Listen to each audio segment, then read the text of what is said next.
আজ রান্না দেখাচ্ছি, দেখো, বেগুন আর আলু দিয়ে ইলিশ মাছের পাতলা ঝোল। তার জন্য এখানে নিয়েছি বেগুন, আলু আর ইলিশ মাছ। এবার ইলিশ মাছগুলি আমি কড়াইতে তেল দিয়ে ভাজতে বসিয়ে দিয়েছি। লবণ হলুদ মাখিয়ে রাখা ইলিশ মাছগুলি ভেজে তুলে নেব আস্তে আস্তে করে। ভেজে তুলে নেওয়ার পরে ওই কড়াইতেই আমি কালো জিরে ফোড়ন দিয়েছি সরিষার তেলের ভেতর। তারপরে দিয়ে দেবো কেটে রাখা আলুটা দিয়ে আমি একটু ভাজি ভাজি হয়ে গেলে তার ভেতর দিয়েছি লঙ্কা বাটা। এখানে আমি কাঁচা লঙ্কা ব্যবহার করছি, যে যেমন ঝাল খাবে তেমনই দেবে। তারপরে দিয়ে দিচ্ছি লবণ, পরিমাণ মতো লবণ, আর হলুদ। ভালো করে লবণ, লঙ্কা, হলুদ আলুটার সঙ্গে ভালো করে মিশিয়ে ভাজি ভাজি করে নেব।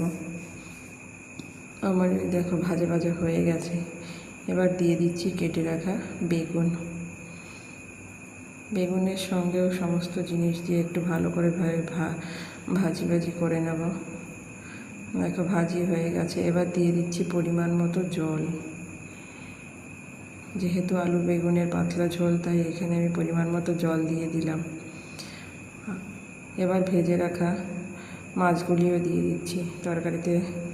দেখো জাল চলে এসছে, এবার মাছগুলি দিয়ে দিচ্ছি।